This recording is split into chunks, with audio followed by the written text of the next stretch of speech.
Quebec Premier François Legault has announced his resignation as leader of the Coalition Avenir Québec, and as Premier, drawing to a close a remarkable chapter in Quebec politics. He made the announcement on January 14, 2026, and will remain in office until the CAQ selects a new leader, with the provincial elections scheduled for October of this year. This departure comes at a time when polls show the CAQ trailing the separatist Parti Québécois, signaling potential shifts in the sovereignty debate. François Legault, a former businessman who co-founded Air Transat, entered politics in 1998 with the Parti Québécois, serving in cabinet roles under premiers Lucien Bouchard and Bernard Landry in areas like education, health, and finance. Frustrated by the PQ's emphasis on independence talk without concrete steps forward, he left the party in 2009. In 2011, he launched the Coalition Avenir Québec as a fresh option, one that rejected referendums on separation while championing economic pragmatism,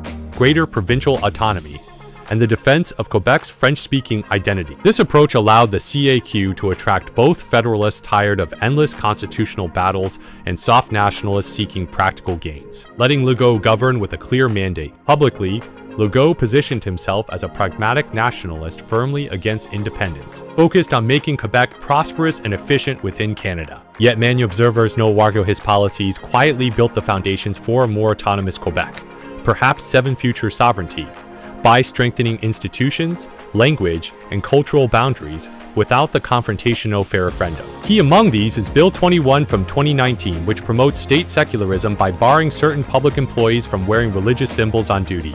Presented as religious neutrality, it has been widely viewed as reinforcing cultural lines and impacting minority and immigrant communities in ways that align with nation-building priorities. Then came Bill 96 in 2022, a major overhaul of the Charter of the French language. It declares French the sole official and common language of Quebec, embeds this in constitutional provisions, shifts government services, courts, and administration heavily toward French, caps English language CEGEP enrollment, requires more French instruction for students, and limits new immigrants' access to English government service after just 6 months. Immigration rules now prioritize French proficiency, with the government stating it will not reshape society for those who do not speak the language. These changes systematically reduce the public presence of English, creating a framework where French dominates daily life and institutions. English schools and universities have faced tighter funding, enrollment limits, and administrative pressures. In healthcare, bilingual services have moved from guaranteed rights toward exceptions, granted sparingly. Community organizations tied to English-speaking Quebecers have seen protections reinterpreted and gradually narrowed. All of this has unfolded incrementally, avoiding the sharp backlash that overt independence pushes often provoke. Legault's government also introduced Quebec's first formal constitution through legislation in recent years, incorporating elements of Bills 21 and 96, while making frequent use of the notwithstanding clause to protect these reforms from court challenges. Parti Québécois leader Paul Saint-Pierre Plamondon has described Legault's exit as the end of an era, claiming it exposes the limits of the CAQ's so-called third way and highlights the enduring appeal of full sovereignty. François Legault may never be celebrated as a sovereignty hero in the traditional sense. He avoided referendums and repeatedly rejected separation.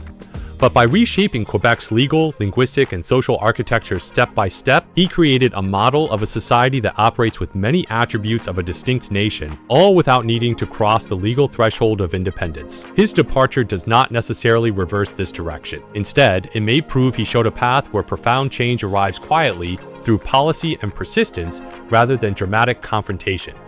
As Quebec approaches its next election, Legault's legacy poses a striking question. If the sovereignty question returns strongly to the forefront, future historians might conclude that the groundwork was laid not by Parti Québécois campaigns of the past, but by the steady, pragmatique hand of François Legault himself.